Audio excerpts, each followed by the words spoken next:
Please close your eyes. Inhale and exhale slowly and deeply. Relax your body. Inhale and exhale slowly and deeply. Be aware of your whole body. If you feel any pain or discomfort at any area of your body, bring your awareness to that area and mentally say, I let go. I am not the body. The body is just a vehicle of the soul. I am the soul. I am that I am. Visualize your whole body disintegrate and disappear. All the cells and organs in your body disintegrate and disappear. All the pain and discomfort disintegrate and disappear. What remains is just brilliant white light. Inhale slowly and deeply. Exhale slowly and deeply.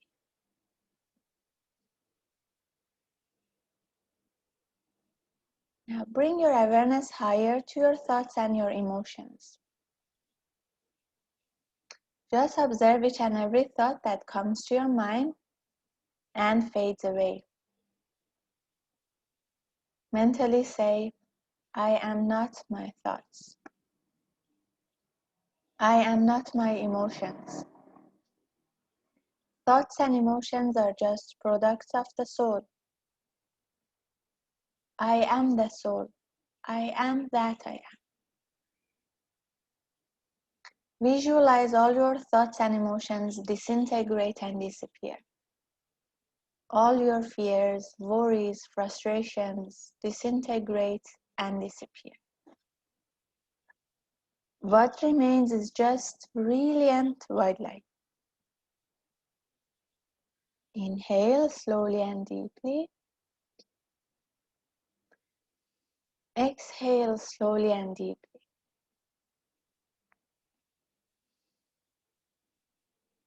Now bring your awareness to your crown chakra and mentally say to the Supreme Being, Divine Father, Divine Mother, to Grandmaster Shuakok Sui, Lord Mahaguruji Mailing, all the great ones, holy gurus, holy masters, saints, archangels, holy angels, and spiritual helpers.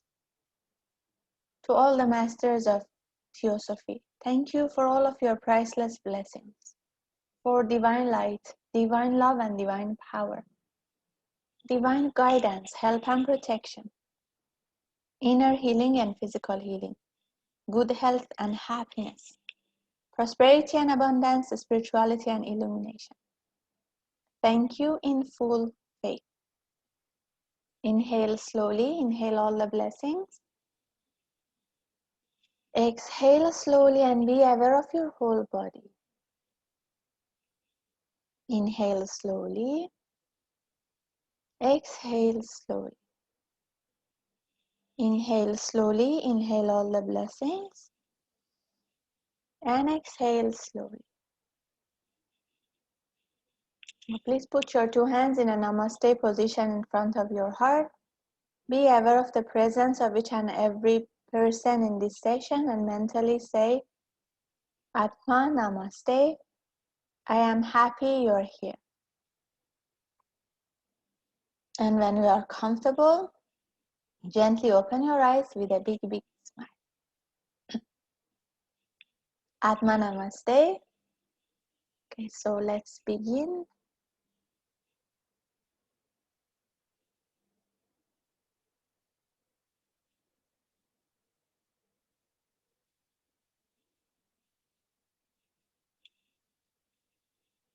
So today the topic will be mostly about death and what happens after death, the experience that we have after death.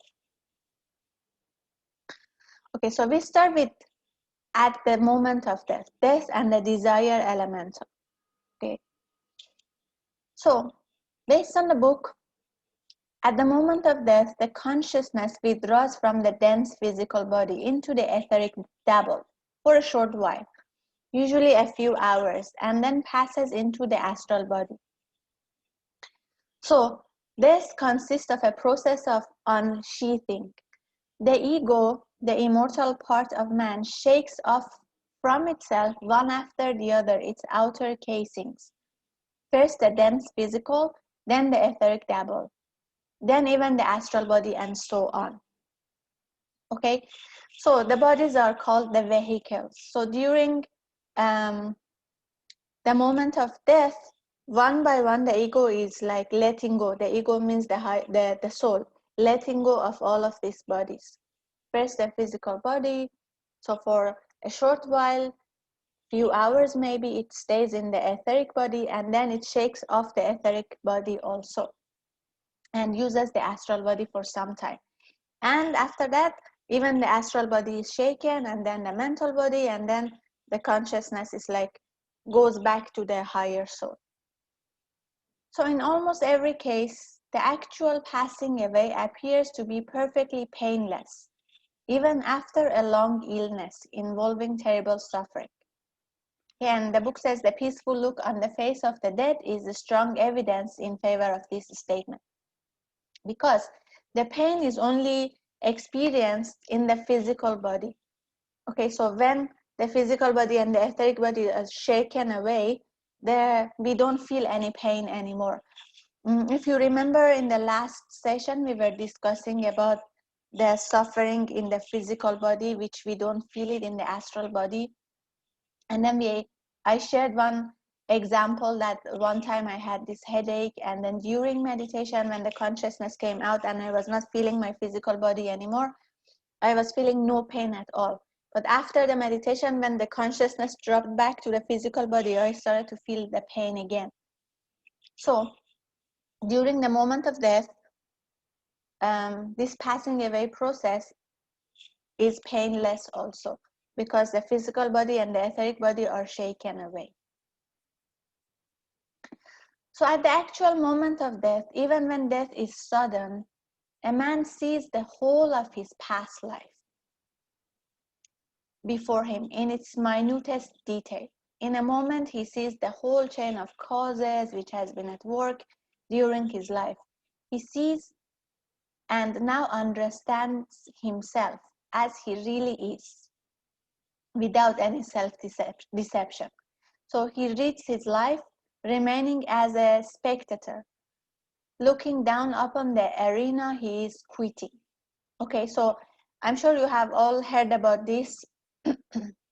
In many religions or spiritual systems, they talk about this, that during the moment, like at the moment of death, the whole life appears in front of the eyes like a movie. So we see everything, and then we understand without self-deception what exactly went wrong, what did we do, what, it's like all the causes and all the events and whatever. So I remember seeing this video from Grandmaster that he said at that moment we can still do some corrections to reduce the suffering in the afterlife. Okay, like something similar to inner reflection and firm resolution. So we have been practicing in our Hatha Yoga how to get prepared. So when we do inner reflection, it's like we review what we have done, let's say in that day, and then we try to remove whatever was not so nice and then replace it with what we should have done. Okay, something like that. So when we see the whole life also, if we accept a mistake and then we say, okay, I understand this, I accept it, and next time I will do better, at least we learn. But the problem is many people, after seeing all of this, they go into a kind of self-denial state.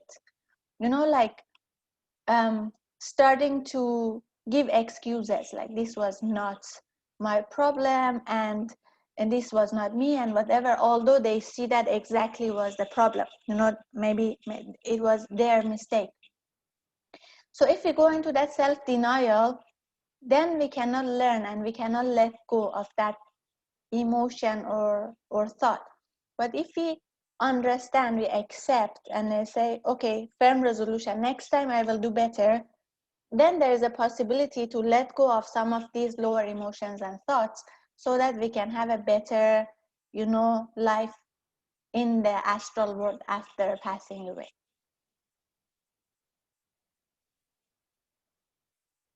Okay. Now, the natural attraction between the astral counterpart and the physical body is such that after death, the astral counterpart, from force of habit, retains its accustomed form. But since astral matter is very readily molded by thoughts, a man who habitually thinks of himself after death as younger than he actually was at the time of death will probably assume a somewhat younger appearance. In the last session, we also discussed about this when we were talking about dreams, that in the astral body, the shape, this physical form that we have, it doesn't exist. Okay.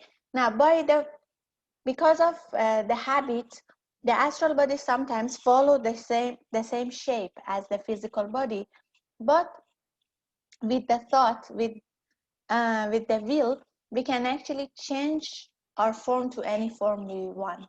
So it means if a person wants to look younger, they will look younger in the astral body. Otherwise, through this habit, the astral body remains like the physical form. Okay, but it's possible to change it to any form that we want. To be slimmer, to be fatter, to be younger, to be older, whatever. It follows the thought. Now, very soon after death, there is a very important thing happening in the structure of the astral body. Okay, important changes happen.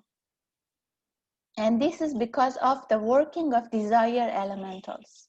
Okay, now what it is and why it happens. Now, if you remember, we said much of the matter of the astral body is composed of elemental essence. This essence is living, though not intelligent. It has a lower consciousness, but it doesn't have intelligence. And for the time, it is cut off from the general mass of astral essence. Blindly, instinctively, and without reason, it seeks its own ends and shows great ingenuity in obtaining its desires and in furthering its evolution. Now, evolution for this desire elemental is descending more into matter. If you have done the study session with us on the book, The Solar System, we discussed about the kingdoms, okay, and these elemental kingdoms also. The elemental kingdoms are descending more into matter, and that is the goal. And once they descend into matter, then from mineral kingdom, vegetable kingdom, animal kingdom, human kingdom is evolution. So we have involution and evolution. So this elemental essence is still trying to descend more and more into matter. Okay? And its aim is to become a mineral monad. It neither does or could know anything of the man in whose astral body it is for the time living. Okay, so means this astral body is made up of elemental essence. The elemental essence doesn't know whose body they are living in. Okay, but their evolution is to descend more and more into matter.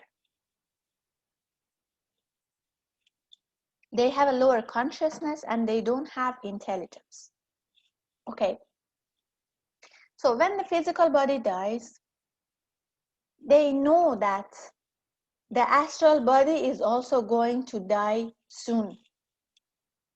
They know that their lifespan is also limited.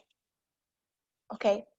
So in order to make the astral body last longer, as long as possible, they rearrange themselves. They rearranged the matter in the astral body into concentric rings or shells. They coerced outside. From the point of view of the desire elemental, this is good policy because the coarser matter can hold together longest and best stand friction. The rearranged astral body is called the yatana or suffering body. Okay, now imagine we are a group of people and then we are outside the city, maybe in an environment, maybe in a jungle or something, and there are a lot of danger outside. Okay, now to hold our life longer, we may rearrange ourselves with the strongest people standing outside the group, you know, in a circle, and the more what you call the weakest, not, I don't say the weakest, but the more fragile ones standing inside. Okay, because the stronger ones can protect the more fragile ones. Something like that happens to the matter of the astral body.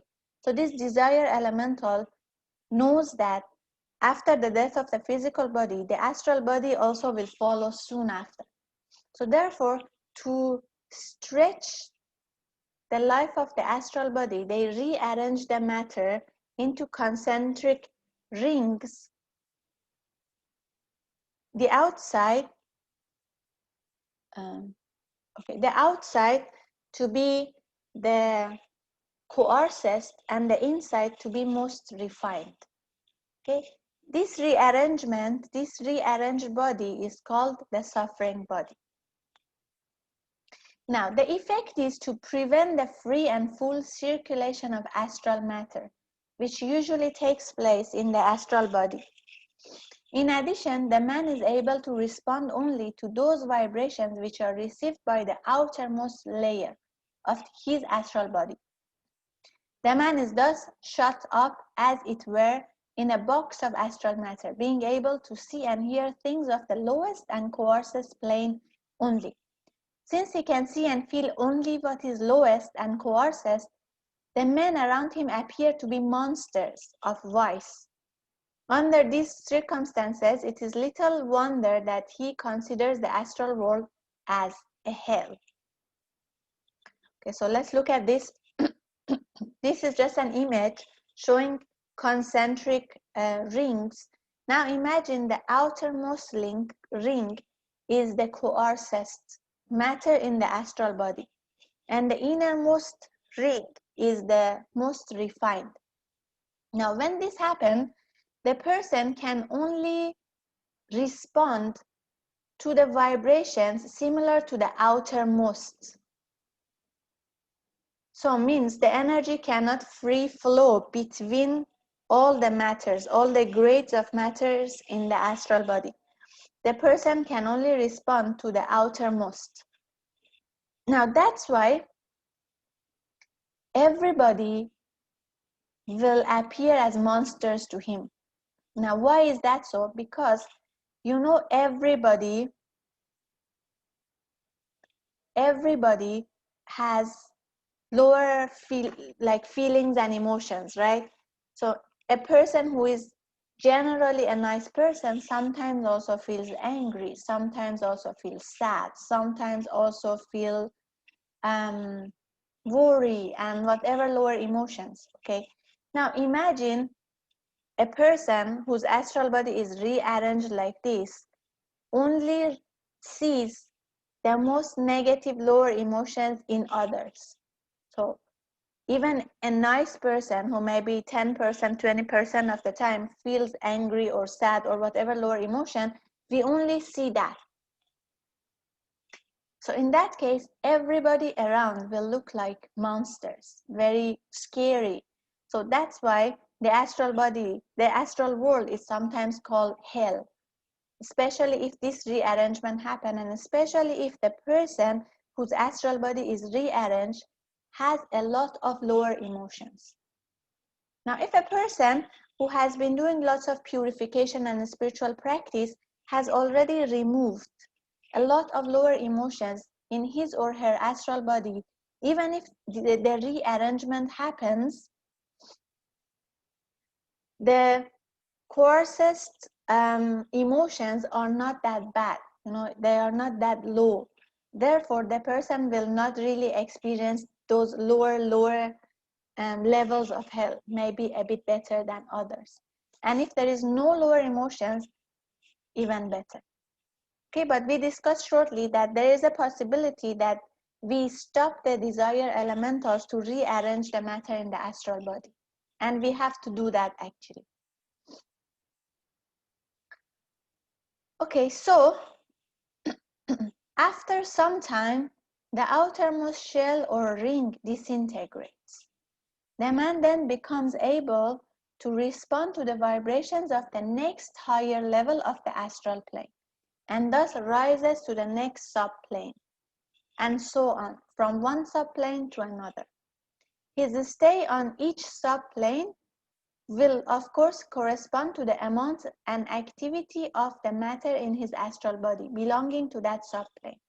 Okay, so means when the astral body rearranged like that, until some time, the person only experienced the lowest type of emotions or vibrations in his or her astral body.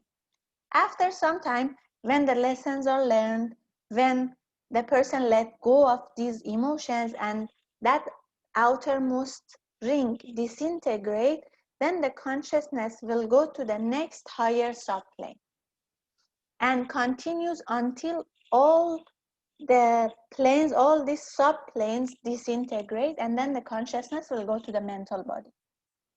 Okay, now if the astral body is called hell, mental body is called heaven,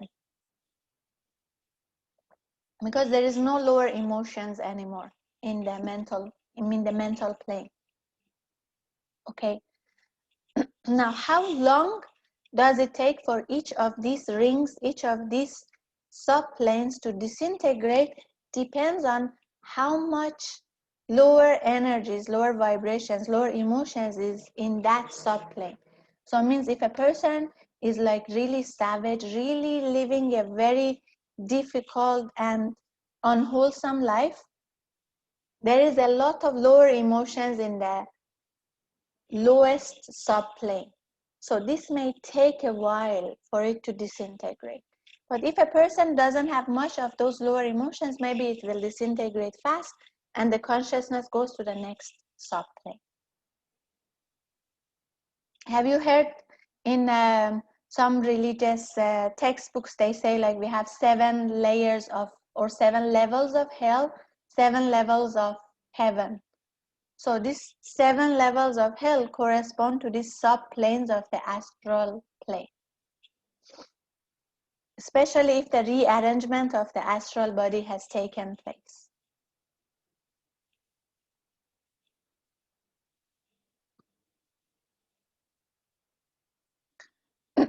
Question: does it mean we see in others the lower emotions of that person, or we them as we are?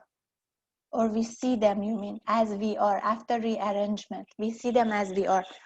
Okay, certain lower vibrations are all in the same subplane. Okay, so we can only receive or respond to those lower vibrations.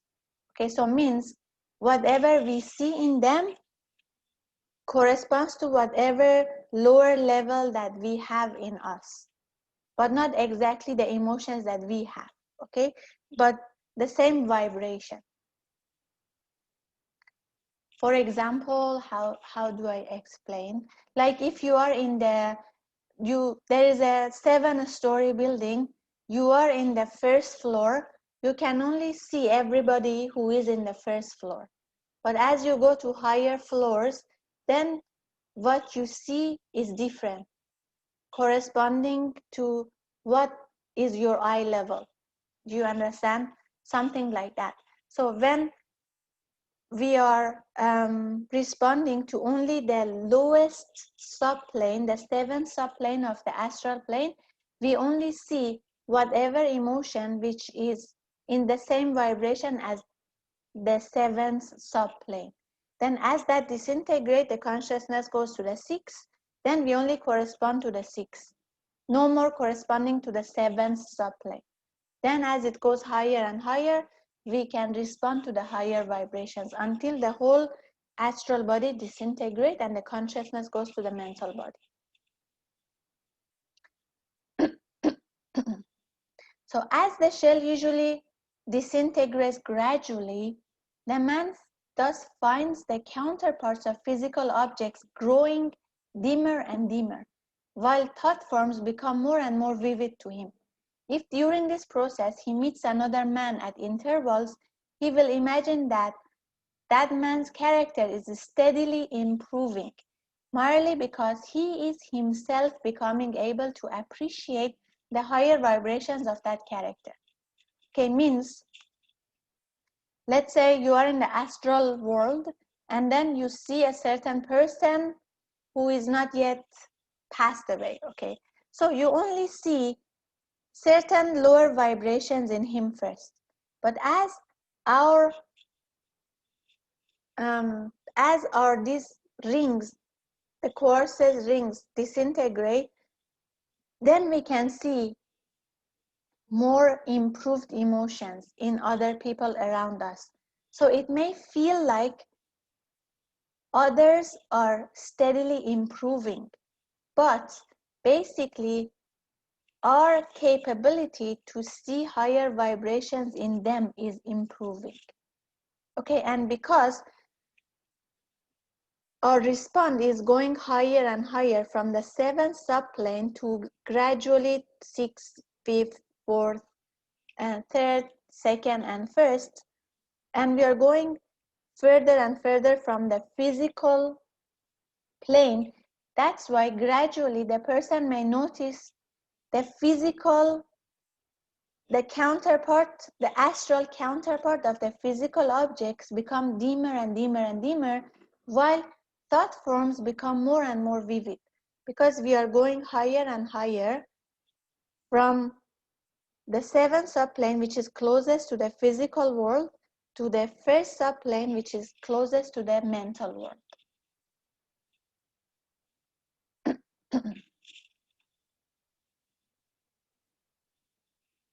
So this process of rearrangement of the astral body, which takes place with most people, can be prevented by the man setting his will to oppose it. In fact, anyone who understands the conditions of the astral plane should altogether decline to permit the rearrangement of the astral body by the desired elementals. The particles of the astral body will then be kept intermingled as it is right now in our life, okay? And in consequence, instead of being confined to one astral subplane at a time, the man will be free of all the subplanes according to the constitution of his astral body.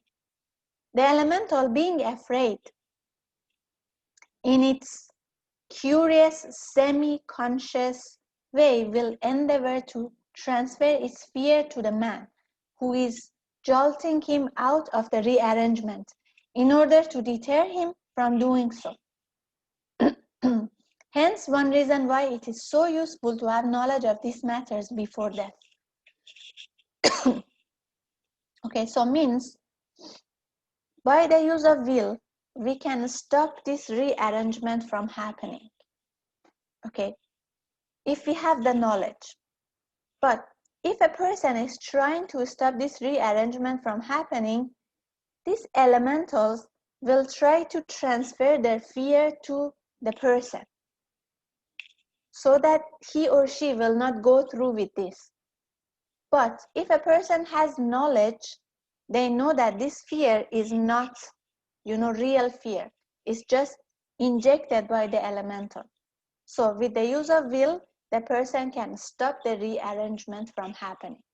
And therefore, the person can experience all sorts of emotions in his or her astral body.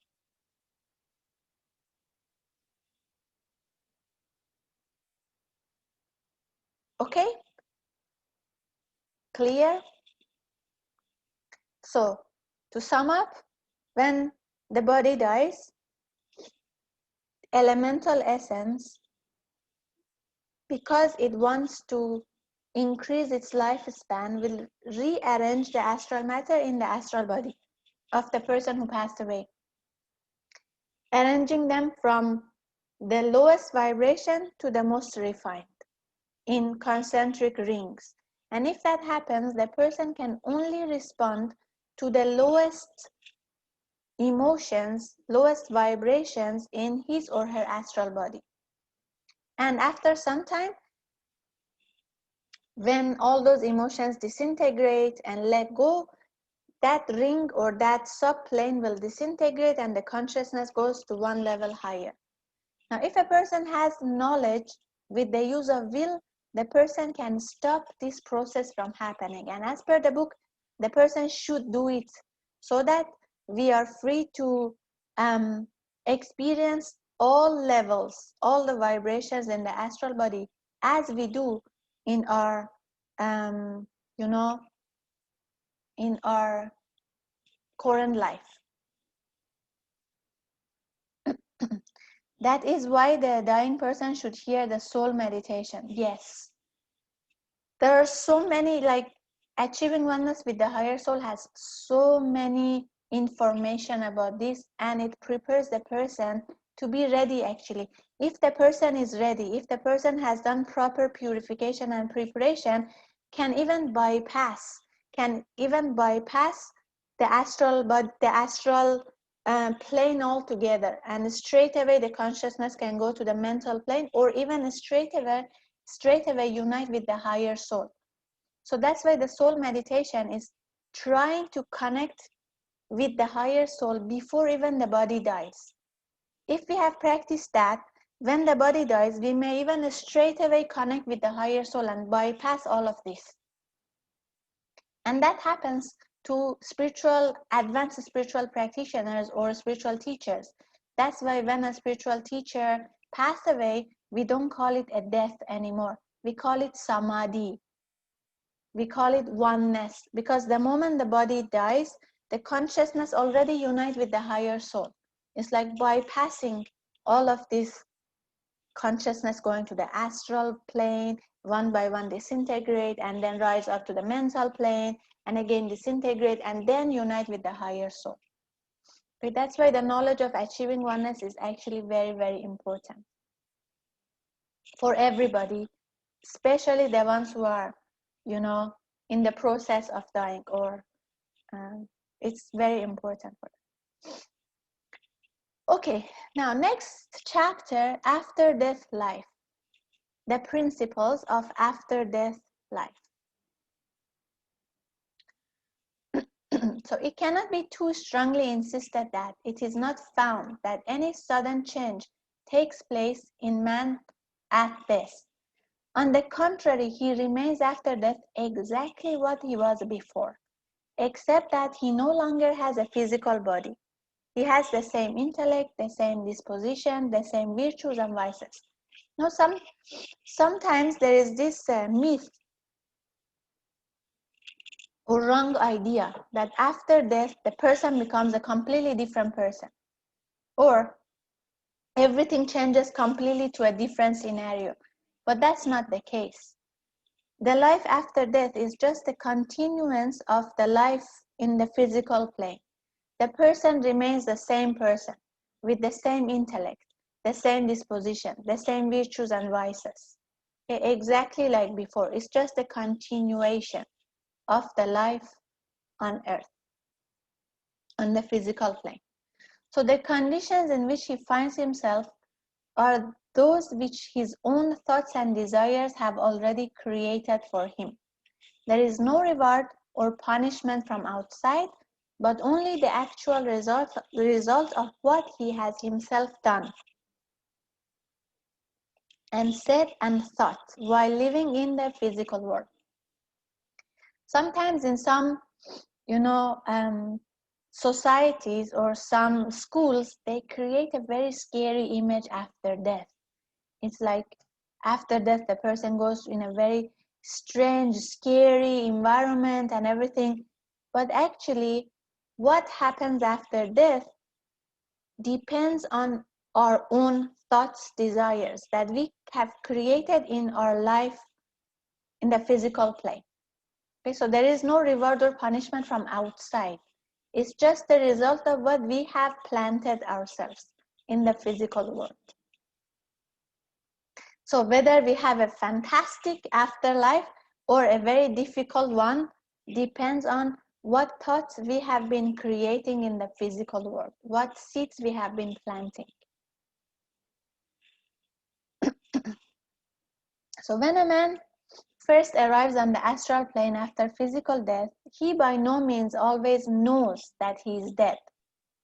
And even when he does realize what has happened to him, he does not always at first understand how the astral world differs from the physical. Because a man on the astral plane would still see the walls, furniture, people, etc., to which he was accustomed, outlined as clearly as ever by the densest type of the astral matter. If, however, he examined such objects closely, he would perceive that all the particles were visibly in rapid motion instead of only invisibly as on the physical plane. Now, what does it mean? Sometimes in the movies it shows that a person who has passed away is like confused. What's happening? Where am I? Sometimes he see himself on the bed, let's say in the hospital, and he's looking at himself on the bed, and then he's wondering what is happening. So that's the case, it seems. When a person passes away, everything appears in general as it was before. If you remember in earlier sessions, we said that every physical matter has an astral matter which correspond to it. Okay, so the dense physical matter has a dense astral matter around it. So when a person passes away, they can still see the walls, they can still see the furniture and everything because there is dense astral matter around it. Okay, so at first sight, they may think nothing happens. Everything is exactly like it was in the physical plane. But when they look closely, they may notice that everything is moving in rapid motion. It's not still as in the physical plane. Okay? And realization of what happened will probably down gradually as the man discovers that though he can see his friends, he cannot always communicate with them. Sometimes he speaks to them and they do not seem to hear. By degrees, the man begins to realize the differences between his present life and that which he lived in the physical world. For example, he soon finds that for him all pain and fatigue have passed away. He also finds that in the astral world, desires and thoughts express themselves in visible forms. Okay, so at first, everything looks the same, but gradually the person realizes that when he talks to his friends and family, nobody's hearing him and nobody's responding. And then he may realize that there is no pain for the physical body. There is no fatigue. He or she doesn't need to eat anymore. And whatever thought and desire will express themselves in visible forms. Then only he or she may realize something has changed. Okay? Yes, the movie. There are so many movies actually that they show this very clearly. Sometimes a person dies and they don't realize they have passed away. They still look the same. Everything still look the same. But when they start talking to other people, it's like they cannot communicate with them. So gradually they realize something has changed. Thus, although the living often suppose themselves to have lost the dead are never for a moment under the impression that they have lost the living. A man, in fact, living in his astral body after death is more readily and deeply influenced by the feelings of his friends in the physical world than when he was on earth. because he has no physical body to deaden his perceptions. Okay, so means when we lose someone, we may think we have lost the person. But for the person who has passed away, by no means they feel like they have lost us. They can still see everybody else in the physical plane. Okay? And they even see, or how to say, get influenced by the emotions of the people who are still alive. So that's why it's very important what we do or what emotions we create when we lose someone. Because even in the astral world, every emotion magnifies. Okay, so when we are losing someone, if we really cry and feel sad, feel all sorts of lower emotions, this actually disturbs them a lot, because every emotion magnifies for them. Because astral world is the world of emotions.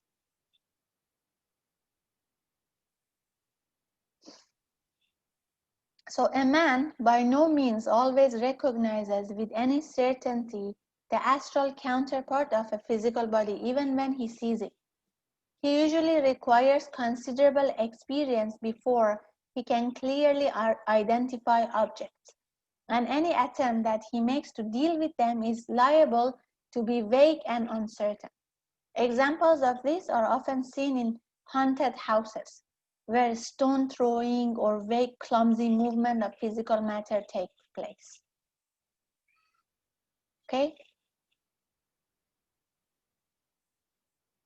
Frequently not realizing that he is free from the necessity to work for a living, to eat, sleep, etc., a man after death may continue to prepare and consume meals created entirely by his imagination, or even to build for himself a house in which to live. Similarly, a man new to the conditions of astral life may continue to enter and depart from a room by a door or window, not realizing that he can pass through the wall just as easily. For the same reason, he may walk upon the earth when he might just as well float. Okay, so it means for most people, because the knowledge of astral world, the astral body, and you know what we can do and what we cannot in this astral plane is very limited. When the person pass away, they still think they need to follow, you know, certain routines. They still need to eat, they still need to sleep, they still need a house to live in. So because they think they need all of this, by the imagination they create the food actually and eat, although there is no necessity for that. Okay, and sometimes after death, they still use the door to go from one room to another, although they can actually pass through the walls and objects. And they still walk on earth, although they can float. Okay, question. Can this be felt no matter how long after someone's death? Say we cry over a parent who has been dead for 5 years. Is it possible to disturb them? Okay, it depends if they are still in the astral body or not. Astral world or not. If they are still in the astral world, yes, they are affected. Right? We will discuss later. Sometimes, because when a person passes away, they still have a lot of worry about their children, their relative, their friend, or they have some unfinished business, or they have so much even care for their country or for something, they may stay longer in the astral world, and they may still influence, you know, certain people. Sometimes you may see or heard, you may have heard that they come and give messages to certain relatives, to certain family members, to finish a certain business, to finish something, or to give them some warnings. And when that is done, they feel okay, then they may, you know, move on. So if the person is still in the astral world, yes, whatever emotions we feel, it affects them also, because they feel it even more than when they had this physical body. Without the physical body, all the emotions are experienced magnified. But if they are already past, no more in the astral world, then it will not affect them actually. Also, those who were killed, whose soul is not at peace. Yes, it may take some time for them to move on. It depends. We will talk about roughly how long it may take for different souls to stay in the astral world shortly. Is part of the book. But sometimes a person who is already in a very high spiritual development may decide to stay longer to create some influences, for example. We will talk about that. We will talk about them shortly. So many who die are at first in a condition of considerable uneasiness, and others of positive terror when they encounter the thought forms which they and their kind have for centuries been making. Thoughts of a personal devil, an angry and cruel deity, and internal punishment. They are often reduced to a state of fear and may spend long periods of acute mental suffering before they can free themselves from the fatal influence of such foolish and utterly false conceptions. Today, large numbers of people, both living and dead, are engaged in looking after and helping those who have died in ignorance of the real nature of the afterlife. Okay, because there are so many wrong ideas about afterlife, about punishment, about cruel deities, and so many scary images. All of these are thought forms that are created by lots of people, and sometimes a person who passed away takes some time to free themselves from these wrong ideas, wrong thought forms. But there are so many living and dead people who are still living and dead who try to help the ones who have died in ignorance. If you remember in the last session during dreams, we also discussed that we can use the dreaming time, the sleep life, to actually help other people. This is one of the help we can give, to help them with knowledge, to help ease the pain, reduce the fear, give them information, calm them, create harmony, love, things like that. To a man who has, before he dies physically, already acquainted himself with the real conditions of life on the astral plane, one of the most pleasant characteristics of that life is its restfulness and complete freedom from those imperious necessities such as eating and drinking which burden physical life. On the astral plane, a man is really free to do whatever he likes and to spend his time as he chooses. Now imagine you don't need to work, you don't need to eat, you don't need to sleep, you don't need to travel from one place to another. You have all the time to focus on the activities you like, the activities to help you improve, to grow, whichever activities you like. It can be just listening to music or studying spirituality even. So imagine a life like that. So it can be actually very pleasant, but to people who have the knowledge, because if the person knows what is exactly the astral plane, what are the capabilities, what are the limitations, so then the person realizes that after passing away, the person doesn't need to eat, doesn't need to drink, doesn't need to work, doesn't need a house. And then they can actually focus on doing activities that they enjoy or activities that help them improve spiritually. So thus each physical incarnation may be regarded as a putting of the ego, whose habitat is the higher part of the mental plane, outwards into the lower planes. Then ego puts the soul out as though it were an investment and expect his investment to draw back added experience, which will have developed new qualities within him. You will understand this more in Achieving Oneness workshop. when there is a discussion that the higher soul put a portion of itself as the incarnated soul, and the incarnated soul will come and experience the physical world, the astral world, the mental world, and then gather more experience, learn more. And then once the life finished, goes back to the higher soul and then impart all the knowledge, all the, evolution, all the development to the higher soul. So it's like an investment. It's like a company. The company send one of the workers to another country because there is the skills to what this company wants to learn is not in that country anymore. So they send one of the staff to go to another country to learn and expecting the person to come back and teach them new skills. Just an example. So if the person goes and learn things, come back, will benefit the company. But if the person goes there and start drinking and enjoying and don't learn any skill, the investment is like bankrupt.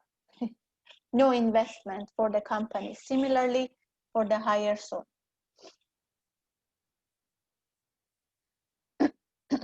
So the astral body on the astral plane, it is desirable to bear in mind that the astral life is largely an intermediate stage in the whole cycle of life and death, a preparation for the life on the mental plane. Okay, so we said the astral plane is usually called the hell.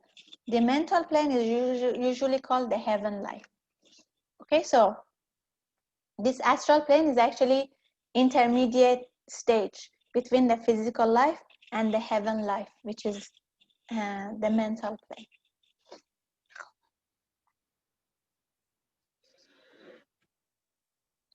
The after-death life particulars. This is the next chapter. We talked about principles. Now we will talk about particulars. In considering the conditions of a man's astral life, there are two prominent factors to be taken into account. Number one, the length of time which he spends on any particular subplane. And number two, the amount of his consciousness upon it. The length of time depends upon the amount of matter belonging to that subplane, which he has built into his astral body during physical life. The amount of consciousness depends upon the degree to which he has vivified and used the matter of that particular subplane in his physical life. Okay, so how long a person remains in the astral world depends on how long the person, the consciousness remains in each subplane. And how long it remains in each subplane depends on also the consciousness, means the degree that the person has vivified the matter of that particular subplane, and also how much matter belonging to that subplane is in the astral body of the person. So the more purification we do, the more refined emotions we develop, then the amount of time spent in the lower subplanes is minimum. The consciousness can immediately start from higher subplanes actually. If during Earth life the animal nature was indulged and allowed to run riot, if the intellectual and spiritual parts were neglected or stifled, then the astral or desire body will persist for a long time after physical death.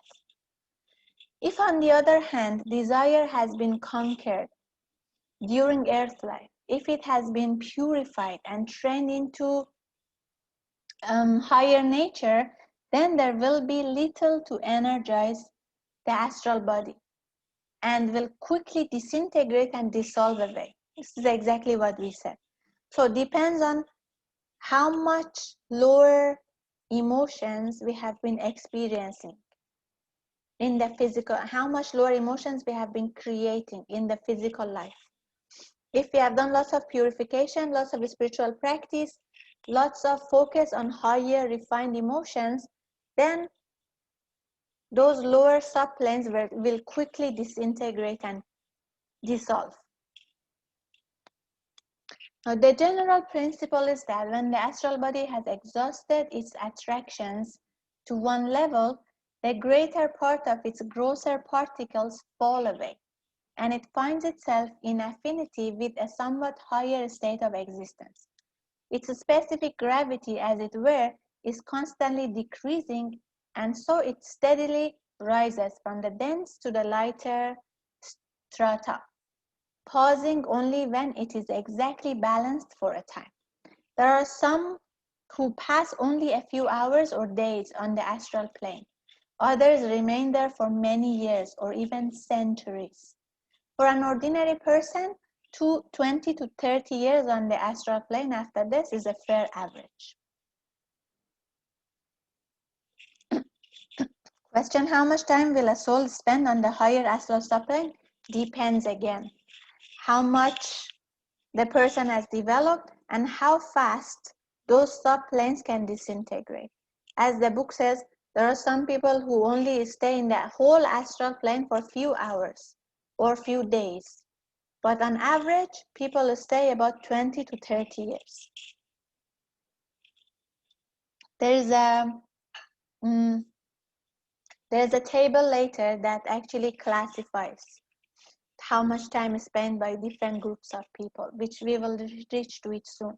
Now, this first part, which talks about the astral body exhausts its attraction to one level, and then that level disintegrates, and then the consciousness goes to the next level, reminds me of one of the quotes of Grandmaster. He says,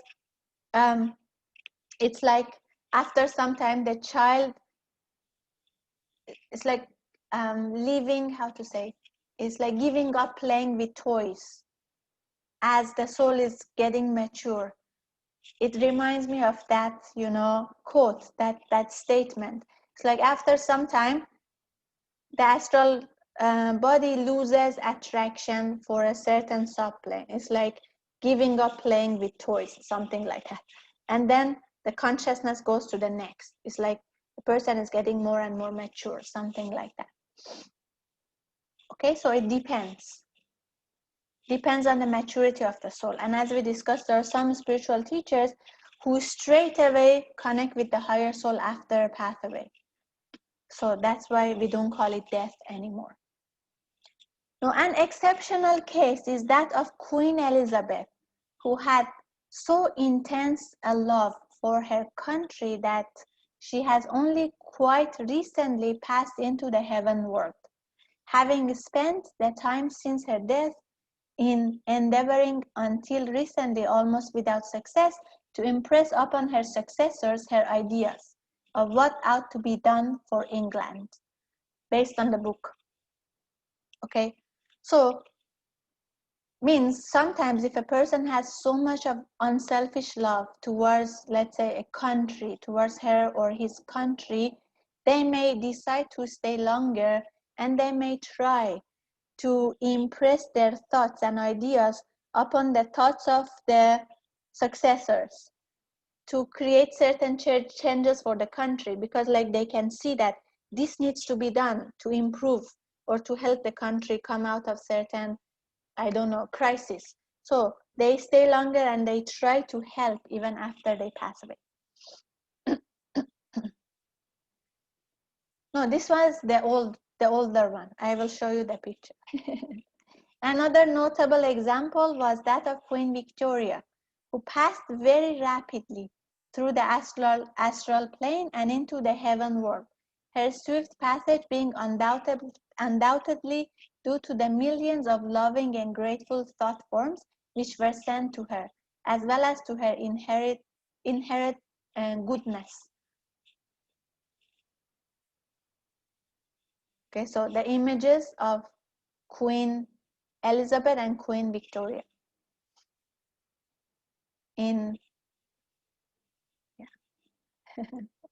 Yeah, so one decided to stay longer based on the book, decided to stay longer in the astral plane and impress her thoughts on the successors, and one passed very quickly because of her own loving nature and also a lot of good thoughts that many people sent to her.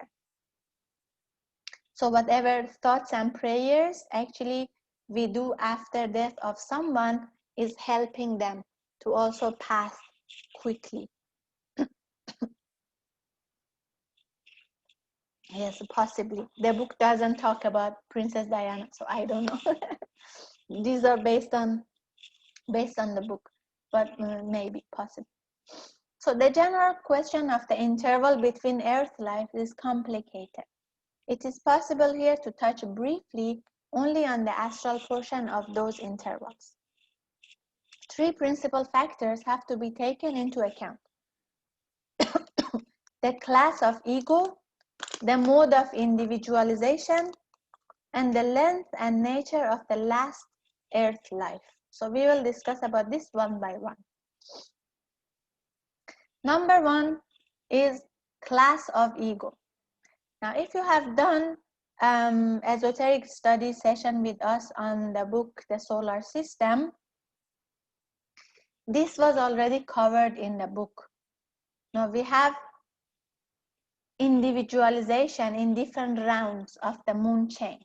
So the ones who individualized in round 5, they are now advanced egos.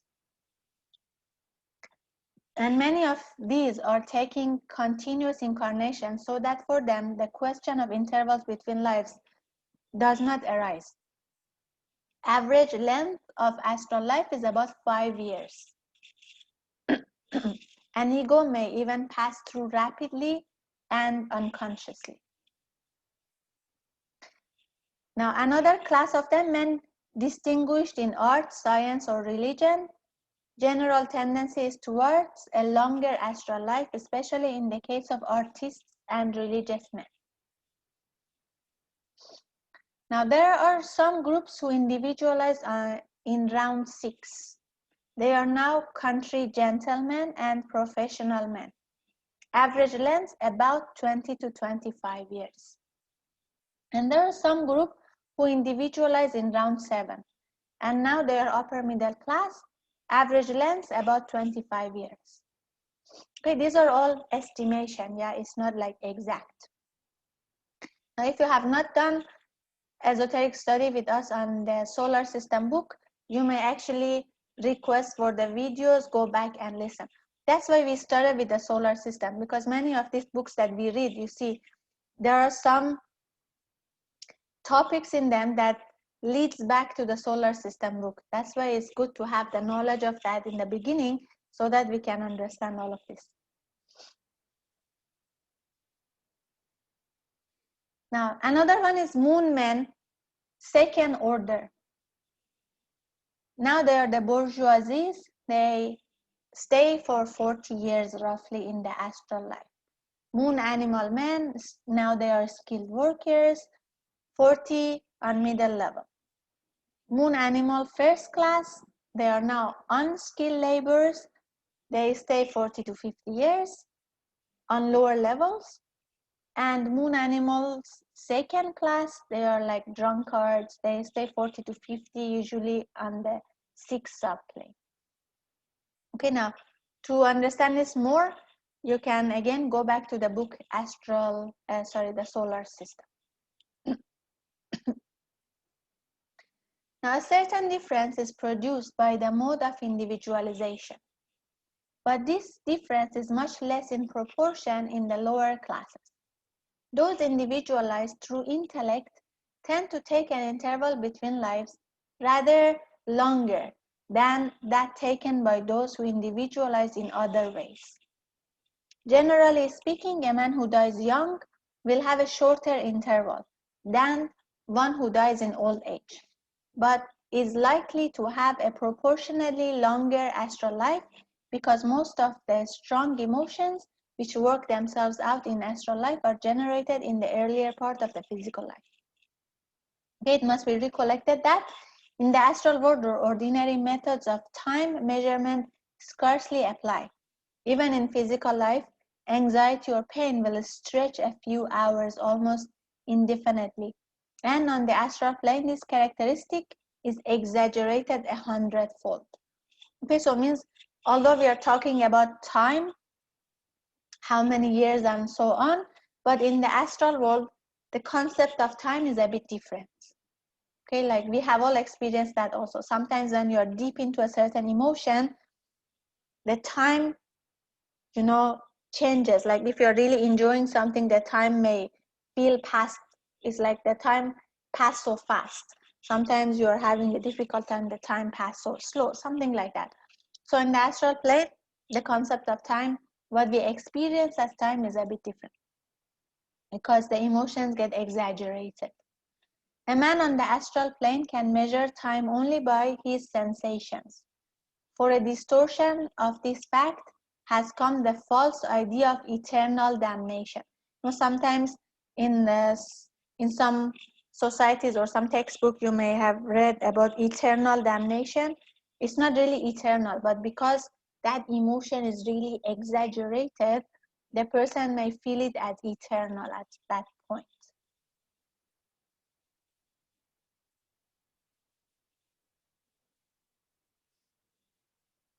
Okay, any questions so far? We have thus seen that both the time spent and the amount of consciousness experienced on each level of the astral plane depend very largely upon the kind of life the man has led in his physical world. Another factor of great importance is the man's attitude of mind after physical death. The astral life may be directed by the will, just as the physical life may be. A man with little willpower or initiative is in the astral as in the physical world very much the creature of the surroundings which he has made for himself. But a determined man, on the other hand, can always make the best of his conditions and live his own life in spite of them. Okay, so it means if a person has a strong willpower, will not be dependent on the outside environment. The person can create what he wants to experience. But a person who has a very little willpower is actually affected by the surrounding. In process of time, the desires will wear themselves out and die down simply because of the impossibility of their fulfillment. The process, however, may be greatly expedited as soon as the man realizes the necessity of ridding himself of the evil desires which detain him and makes the requisite efforts. Okay, so it means even if the person doesn't put any effort, after some time, the lower desires will disintegrate because the person doesn't have physical body anymore to satisfy the desire. So after some time, because of the impossibility of their fulfillment, the desire will disintegrate and wear off. But if the person actually puts some effort with using willpower, purification, letting go, can actually disintegrate them even faster. And for that, we don't even need to wait until passing away. We can, using pranic healing, pranic psychotherapy, or Hatha yoga techniques, we can already purify all these unwholesome lower emotions so that we are ready for the afterlife as well.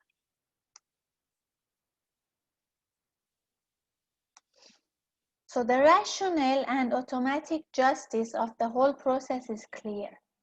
The man has created his conditions himself by his own actions and determined the exact degree of their power and duration. Furthermore, it is the only way in which he can get rid of his vices. So it means whatever we experience after death depends on the seeds we have created in physical life. And how long we stay in those conditions also dependent on all those seeds.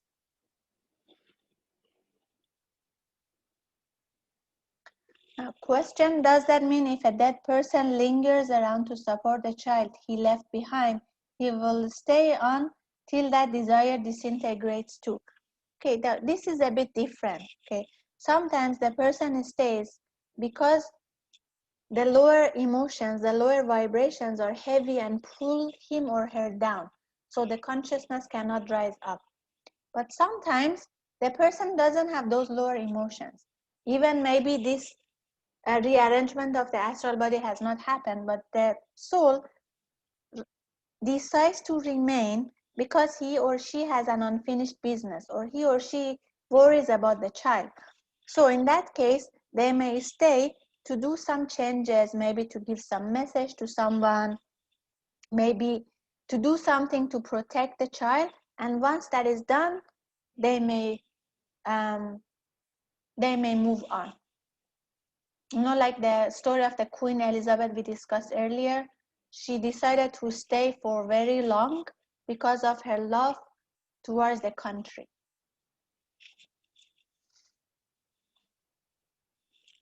So in some movies and also in some real cases, you may have heard about such stories that the dead person tried to contact with a living person and try to give some messages.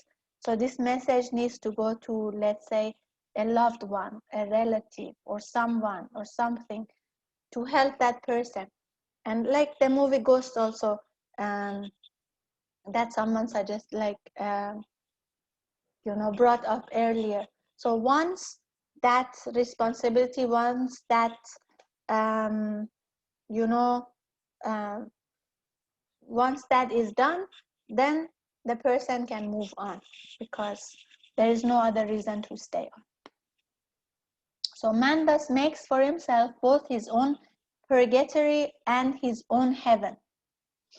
And these are not places but states of consciousness. Hell does not exist.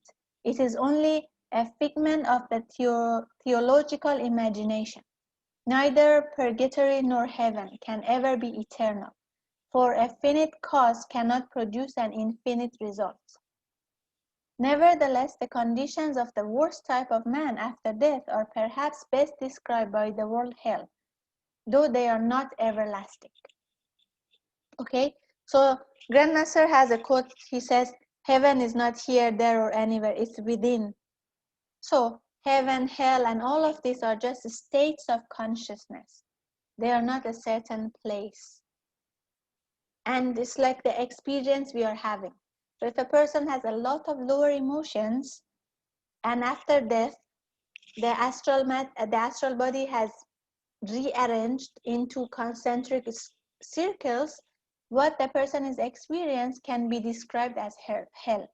And but it's not eternal, because after some time, those lower vibrations, lower desires disintegrate, the consciousness goes to the next sublevel and subplane and continues until the whole astral body disintegrates and the consciousness goes to the heaven life, which is the mental body.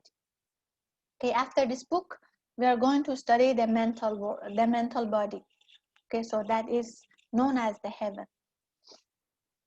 Now, nature's lessons are sharp, but in the long run, they are merciful, for they lead to the evolution of the soul, being strictly corrective and salutary. So means whatever challenges, whatever difficult experiences we are facing,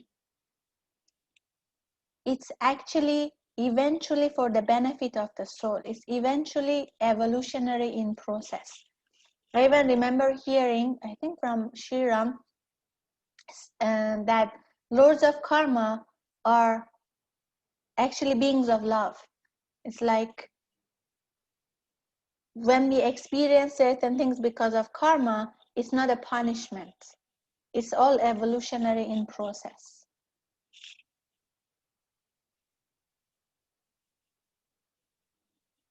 For most people, their state after death is much happier than life upon earth.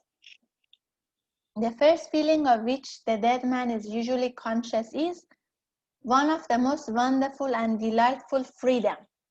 He has nothing to worry about. He has no duties. except those which he chooses to impose upon himself. He or she doesn't need to work, doesn't need to eat, doesn't need to earn money, nothing. But as we discussed earlier, sometimes some people create these limitations themselves, for themselves. For the artist, all the lovingness of the higher astral world is open for his enjoyment. If he is a historian or a scientist, the libraries and the laboratories of the world are at his disposal. A philanthropist can pursue his beneficent work more vigorously than ever before and under better conditions than the physical world. There are thousands whom he can help, and with greater certainty of conferring real benefit. The possibilities of the astral plane, both of enjoyment and of progress, are in every way much greater than those on the physical plane. But the possibilities are of a higher class, and it needs a certain amount of intelligence to take advantage of them. A man whose life and interests are of a higher type may be able to do more good in a few years of astral existence than ever he could have done in the longest physical life. So you see, because of not having the limitations that we experience in the physical life, the person who has the knowledge, who has the will in the astral world, in few years can actually do a lot more than the longest physical life. And that's why the knowledge of life after death, the knowledge of astral body is very, very important, because we can make use of the time after death. We can make use of our sleep life. And we can do much more. We can learn much more. We can help much more compared to the physical life. It may be said in general that man can make karma wherever his consciousness is developed or wherever he can act or choose. Thus, actions done on the astral plane may bear karmic fruit in the next earth life. Okay, so it means karma is something continuous. So sometimes people commit suicide thinking that the difficulties that they are experiencing in the physical life will finish. But actually, it's a continuous thing. Even in the astral life, we create karma, good or bad, based on what we are doing. And then we face the karma in the next life. In many cases, the dead have constituted themselves guardian angels to the living, mothers often protecting their sons, husbands their widows, and so on for many years. In other cases, a dead writer or musical composer may impress his ideas upon a writer of composer in the physical world. So that, writer or composer in the physical world. So that many books credited to the living are really the work of the dead. The person who actually executes the writing may be conscious of the influence or may be entirely unconscious of it. Okay, so what does it mean? It means the writers, musical composers, or any other person in the astral world, after they pass away, they can still impose their ideas on the people who are living. So sometimes if a writer is thinking about storyline to write, this storyline may be influenced by a dead writer. So the result may be actually a combination of the ideas of the writer who is alive and the dead writer. Same goes with the musical composer. And sometimes the person is conscious of the influence of the dead writer or the dead composer, but sometimes may be completely unconscious about it.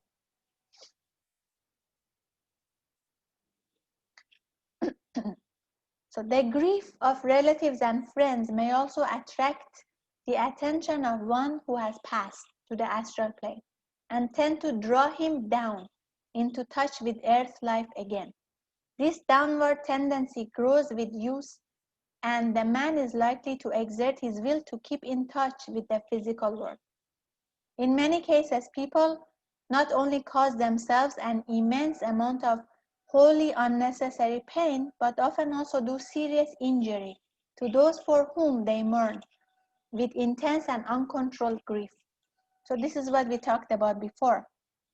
When a person has passed away, if the ones who are still alive really feel sad, cry, and feel lots of lower emotions, it actually influences and affects the person who has passed away.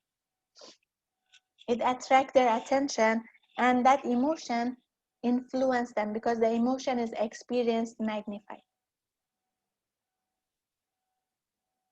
Now, occult teaching does not for a moment counsel forgetfulness of the dead, but it does suggest that affectionate remembrance of the dead is a force which, if properly directed towards helping his progress towards the heaven world and his passage through the intermediate state, might be of real value to him.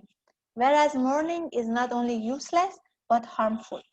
So it means if we really care about someone who has passed away, instead of feeling sad, cry, and feel negative, it's best that we direct this, feeling towards praying for them, blessing them, creating positive thoughts so that we can help them to move faster towards the heaven world. That's why in many different religions and ritual behavior, there is always certain mantras, certain prayers, certain rituals done after death to help the dead person move faster towards the heaven world. Like in some traditions, they chant certain mantras. In some traditions, they read holy books for them. In some traditions, they pray, they bless, they meditate. So all of this is much more beneficial compared to mourning. When, for example, a mass is offered with a definite intention of helping a dead person, that person will undoubtedly benefit by the downpouring of force.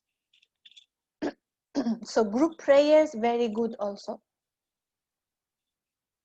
Now I remember, I'm not sure if I have shared this with you or not, many years back when I started my spiritual journey and I started pranic healing and I did my Hatha yoga and all of this, then I came to know slowly about these mantras also, the use of mantras. So I got to know that Om Namah Shivaya Om is good to disintegrate certain lower emotions and also to disintegrate certain beings, for example. Okay, so whenever I used to go to certain hotels for the first time, that doesn't feel nice. It feels like there are beings there, or the energy is not so good. I used to play Om Namah Shivaya Om. So one night I had a dream, and in that dream I saw this huge tree, and on the tree there were many souls sitting. Okay, so during the dream I got scared. These were dead people, the dead souls, on earthbound souls sitting on the tree. So I got scared in the dream, and I wanted to start chanting Om Namah Shivaya Om. But somehow in the dream I started chanting Om Mani Padme Hum. At that time I didn't, I knew about Om Mani Padme Hum, but I didn't know that Om Mani Padme Hum is also beneficial, in this sense. Anyway, in the dream, I got guidance to start chanting Om Mani Padme Hum. And as I was chanting Om Mani Padme Hum and blessing them, I could see that one by one, they are like rising up from the tree. And it's like the consciousness is going higher. And when I woke up, then I realized actually blessing them with Om Mani Padme Hum, with loving thoughts, with nicer vibrations, harmonizing vibrations, maybe can help to disintegrate the lower emotions which is pulling them down. And therefore, the consciousness can rise up. Group meditation is also very helpful. Sometimes with the group, we were requested to go to a certain house and do group meditation because certain souls were experienced in the house. For example, there was this house, and there was the couple was the architect, and they bought this new place, and then they changed the place to a very nice looking house. But it seems after they moved into the house, their daughter started to experience another girl, the soul of another girl in the house. And therefore, the daughter was really affected by this experience and was feeling scared. So they asked us if we can go with a group and do meditation and do something about this. So we went with a group.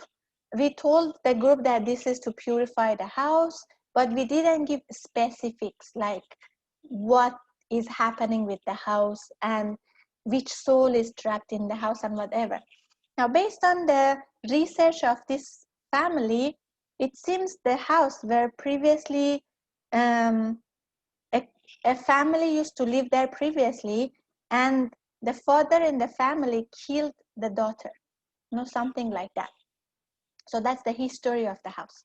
So anyway, we went with a group, then we sat in a circle, we did the meditation on Twin Hearts Vesak version, and we blessed the whole world, and we blessed the house also with the intention to purify the house and to help raise the consciousness of whoever soul is in the house, something like that. So during the meditation, I could see this huge pillar of light shaped in the middle, in the center of this circle. And then I saw, this little girl soul, something like that, rise up. And then the meditation finished. After the meditation, there was one guy from the group came to me and asked me, what was this meditation exactly about? Why we are here. Then I asked him, why are you asking? He said, because he exactly saw that this pillar was built and a little girl soul, it's like the consciousness rised up and went higher, something like that. Then only I explained to him the reason why we are here and the story. So means previously I didn't tell him, but what he experienced, what he saw was exactly like what we experienced and what happened and the purpose why we were there. So sometimes group meditations and blessing a certain place, a certain house, a certain soul may also help them, or a group of souls may help them also in moving up or progressing towards the heaven world.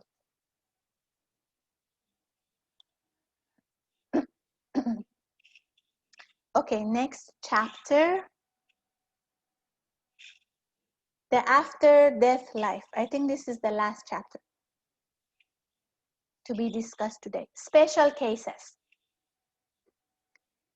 There is practically no difference between the consciousness of a psychic after death and that of an ordinary person, except that the psychic, being probably more familiar with the astral matter, will feel more at home in his new environment.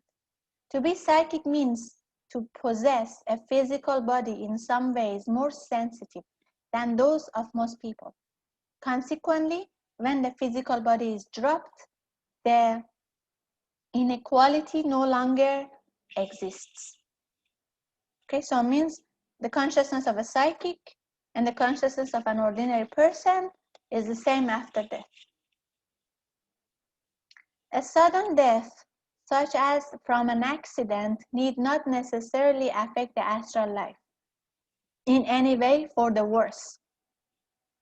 At the same time, for most people, a more natural death is preferable because the slow wasting away of the aged of a long continued illness are almost invariably accompanied by a considerable losing and breaking up of the astral particles, so that when the man recovers consciousness upon the astral plane, he finds some at any rate of his principal work there already done for him. Okay, so There was a question before, what happens to the people who pass suddenly, maybe from an accident, in war or whatever? So not necessarily it affects the astral life in any way, but natural death is preferable. Okay, Saj says, hence we should bless the lost soul, not chase them away. Otherwise, they will still remain lost. Yes, they need help. There are so many people who doesn't have enough knowledge about the energy body, the astral plane. So when they pass away, and there are so many myths and wrong ideas about life after death. There are so many scary stories about life after death. So there are so many people who pass away, and because of all these wrong ideas, they get trapped. So that's why a person who passes away, they actually need a lot of help. They need a lot of blessing. They need knowledge so that they don't need to undergo the suffering and, fear. So it's good to die at a later age in order to break down all the karma.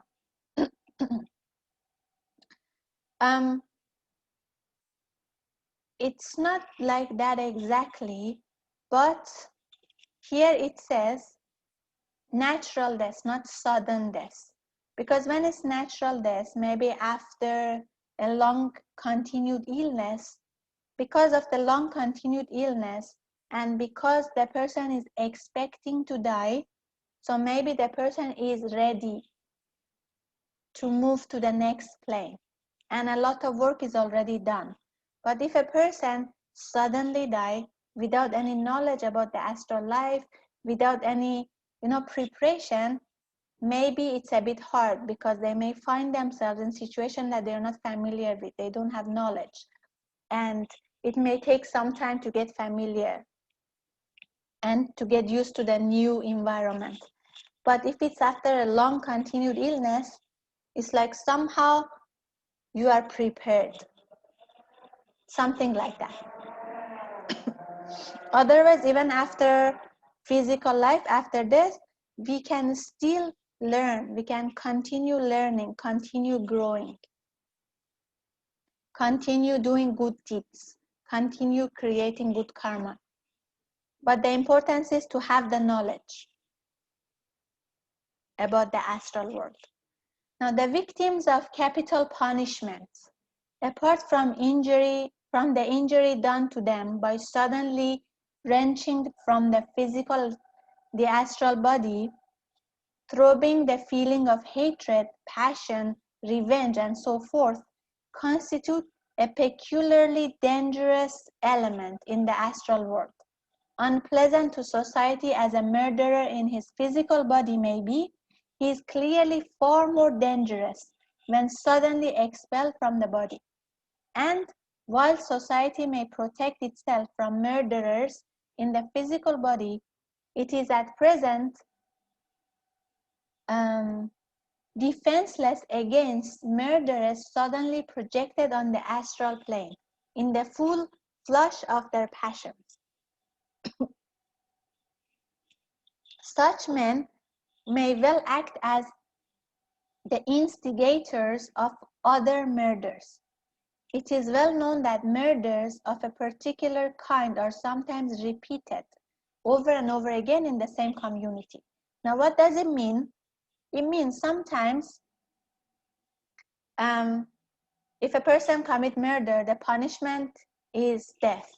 So that sudden punishment, that sudden death, yes, it protects the community from the physical, from the physical body of the murderer, but because that murderer still has a lot of hatred, a lot of passion, revenge, and suddenly the physical body is taken away, they may influence their thoughts on other people. That's why sometimes in a community, a certain kind of murder may repeat because of the thought of the previous murderer. So suddenly taken away their life and put them into the astral world may be even more dangerous, based on the book. because they can still influence. Have you seen the movie The Shining? So in the movie, this family goes to a remote hotel, and in that remote hotel, the father committed murder on twins, his daughters. So the soul of that murderer was still in that hotel, and then the thought was, how to say, that murderer actually imposed his thoughts on um, the new family, the father, and then he wanted to commit murder again, something like that. So the position of the suicide is further complicated. The guilt of suicide differs considerably according to circumstances, from the morally blameless act of Socrates through all degrees down to that of Wrench, who commits suicide in order to escape the physical result of his own crimes. And of course, the position after death varies accordingly. So means if a person commits suicide, it depends why the person is committing suicide and how much guilt the person is feeling and what are the emotions involved. Sometimes some of the samurais, they commit suicide because they think they didn't, they didn't accomplish a certain task. So the feeling is different from a person who is committing suicide because they are feeling helpless. It differs from committing suicide of another person. See, so the reason why a person commits suicide, the thoughts, the intentions, the guilt is different from person to person. Therefore, the experience after life is also different. The karmic consequences of suicide are usually momentous. They are certain to affect the next life and probably more lives than one. It is a crime against nature, okay? Because the person takes away the opportunity for them to learn and grow. So therefore, the karma comes back to them as the opportunity taken away from them, maybe for a few incarnations. So if a person actually knows about life after death, they know that even if they're experiencing a very difficult life in the physical world, by committing suicide, it will not finish because everything is the same. The vices, the virtues, the intellect of the person after life, after death, is the same as what it is in life, in physical life. Therefore, committing suicide doesn't change anything. It may even make it worse by creating more negative feelings of guilt and more negative karma of going against nature. So if a man who has been killed suddenly has led a low, brutal, selfish, and sensual life, he will be fully conscious on the seventh astral subplane and is liable to develop into a terribly evil entity. Inflamed with appetites which he can no longer satisfy, he may endeavor to gratify his passions through a medium or any sensitive person who he can obsess. Such entities take a devilish delight in using all the arts of astral delusion to lead others into the same excesses in which they themselves indulged. From this class and from the vitalized shells are drawn the tempters. Okay, so sometimes if a person has been suddenly killed and there is so much of selfishness, so much of lower desires that the person cannot satisfy because the person doesn't have physical body anymore, so they may try to impress these these desires on the living to lead them towards the same passions they have. So these are called the tempters. In the case of children dying young, it is unlikely that they will have developed much affinity for the lowest subdivisions of the astral world. And as a matter of experience, they are seldom found on the lowest astral subplane. That means if a person dies very young, because they may not have yet developed very lower emotions, selfish emotions, so they are seldom found on the lowest subplanes. You know, children, even when they fight or argue, they immediately forgive each other and continue playing. Some of the lower emotions that the adults experience is not yet developed in them, nor even like jealousy and so on. So therefore, based on the book, they are seldom found on the lowest astral subplanes. Some people cling so desperately to material existence that at death, their astral bodies cannot altogether separate from the etheric, and consequently they awaken still surrounded by etheric matter. Such persons are in a very unpleasant condition.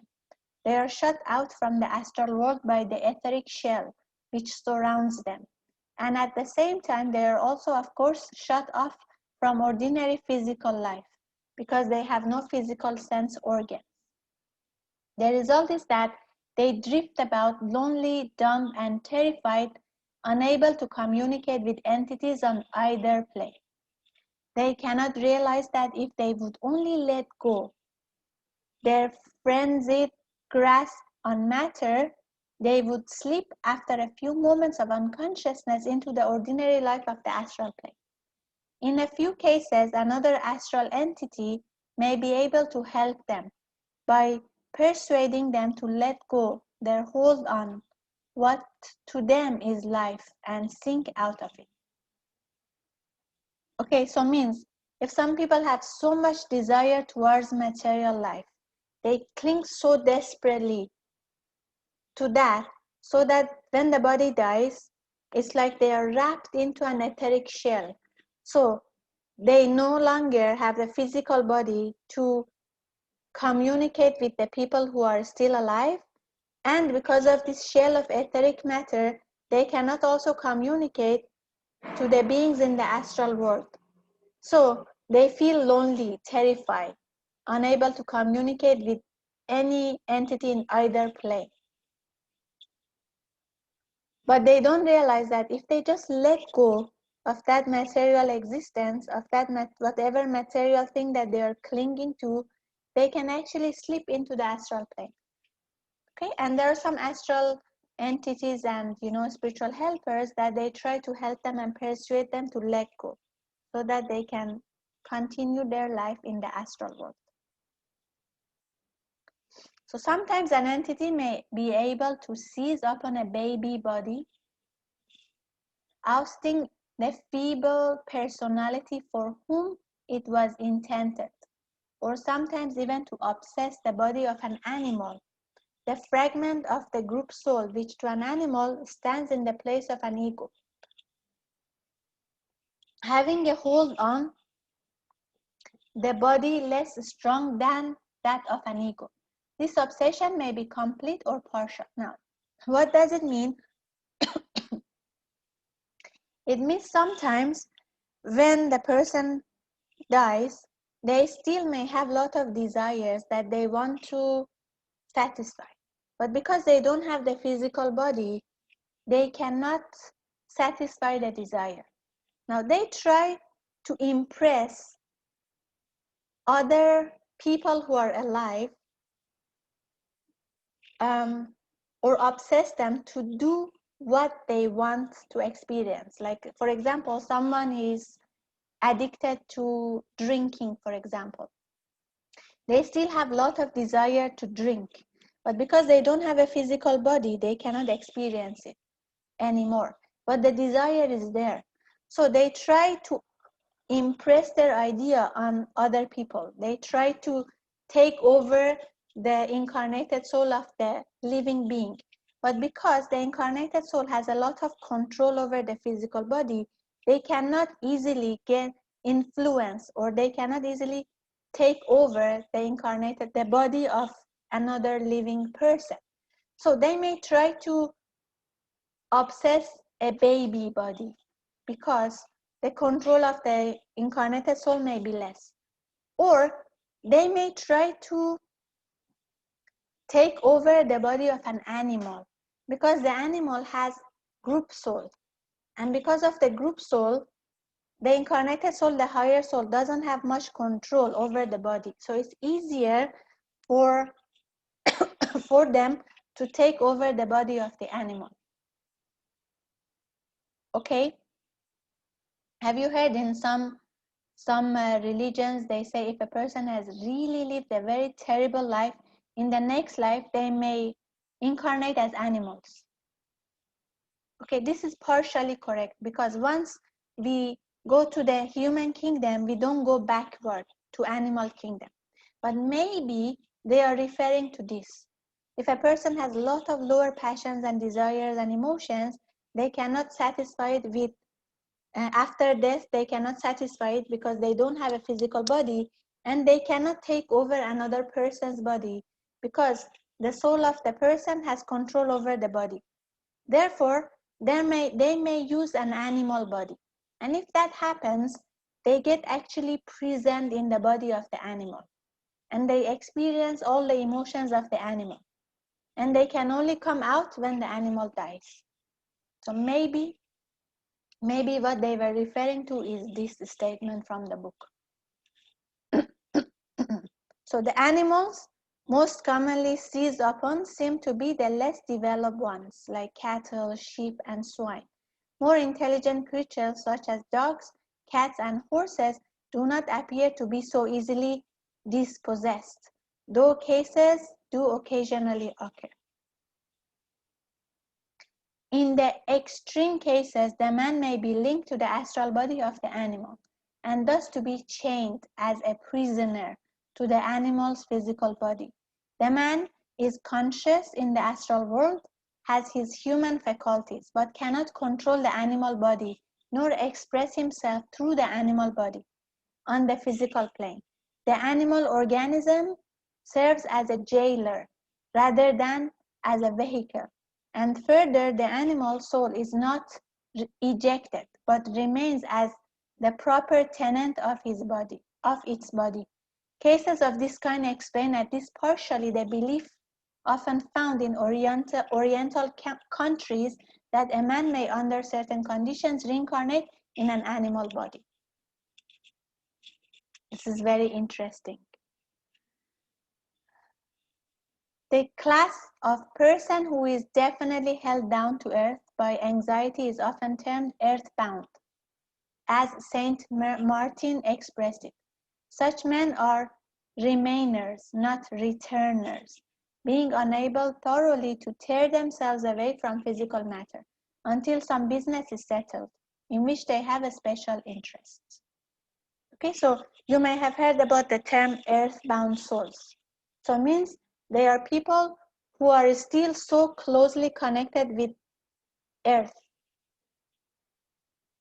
and they cannot let go. So these are called remainers, not retainers.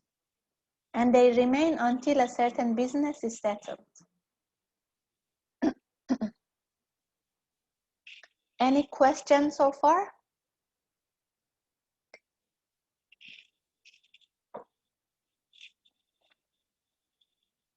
So we have already seen that after physical death, the real man is steadily withdrawing himself from his outer bodies, and that in particular, manas or mind endeavors to disentangle itself from karma or desire. In certain rare cases, the personality or lower man may be so strongly controlled by karma that lower manas is completely enslaved and cannot disentangle itself. The link between the lower and the higher mental, the silver thread that binds it to the master, snaps in two. This is spoken of in occultism as the loss of the soul. It is the loss of the personal self, which has separated from its parents, the higher ego, and has thus doomed itself to perish. So it means if a person, in pranic healing, we learn about the concept of the spiritual cord. And in achieving oneness, we learn about this silver cord of life, emotion, and the mental. Okay, so here it says if a person really lives a terrible life, this something like this spiritual cord is like as though it's cut in two. Therefore, the incarnated soul cannot go back to the higher soul anymore. And so these souls are called the lost souls, or in the book says, loss of the soul. It's like investment of the higher soul went bankrupt because the incarnated soul separated from the higher soul. In such a case, even during earth life, the lower quaternary is wrenched away from the triad. The lower principle, headed by lower manas, are severed from the higher principle, Atma, Buddhi, and higher manas. The man is rent in twain, the brute has broken itself free, and it goes forth unbridled, carrying with it the reflections of that manasic light which should have been its guide through life. Such a creature, owing to its possession of mind, is more dangerous even than an undeveloped animal. Though human in form, it is brute in nature, without sense of truth, love, or justice. Okay, so means because this person who is completely cut from the higher soul has developed the mind to a certain extent, is much more dangerous than an animal, because animal is not yet developed, the mind aspect, but this person has developed the mind aspect, but without the sense of truth, love, or justice. So the nature becomes very brutal and dangerous, even more dangerous than an unevolved animal.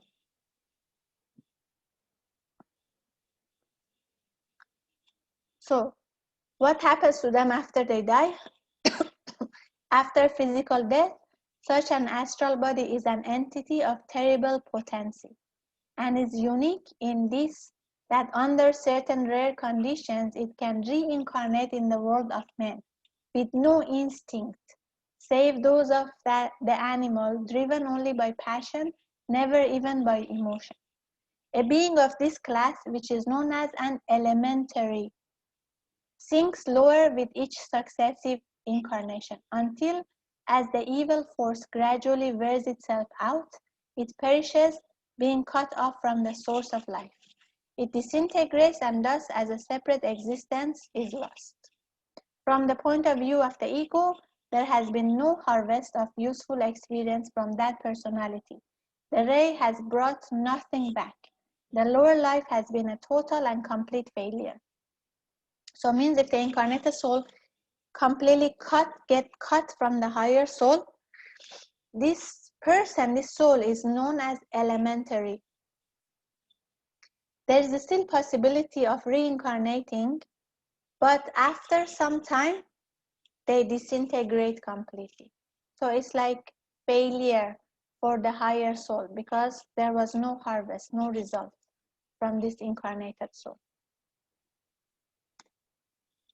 Okay, we are done with the life after death, and in the next session we will talk about the astral plane and some other, the next chapters. We will try to finish the book in one or maybe possibly two more sessions. Any questions so far?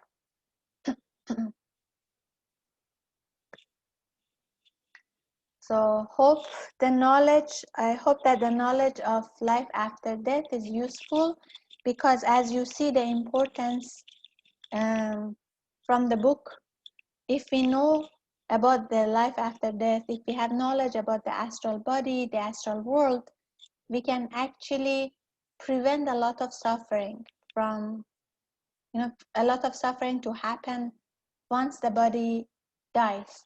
And also we can benefit a lot by learning, by continually growing and even helping other people, other souls who are in the astral world, but they don't have the knowledge about it. And they are maybe in shock, maybe in fear, and they need help. They need knowledge. They need, some external help to come out of it. So thank you so much, everyone, for joining the session, and see you in the next session, next week, Saturday. So let's finish with a short invocation. Just close your eyes. Inhale and exhale slowly and deeply. Mentally say to the Supreme Being, Divine Father, Divine Mother, and all the great, great ones, thank you for all of your priceless blessings, for divine light, divine love, and divine power, divine guidance, help, and protection. Thank you for blessing us with knowledge and power. Thank you for blessing us with inner healing and physical healing, good health and happiness, prosperity and abundance, spirituality and illumination. Thank you in full faith. Inhale slowly, inhale all the blessings. Exhale slowly and be aware of your whole body. Inhale slowly, exhale slowly. Inhale slowly, inhale all the blessings. And when you are comfortable, gently open your eyes with a big, big smile. Thank you so much. Atma Namaste. See you next week. Bye.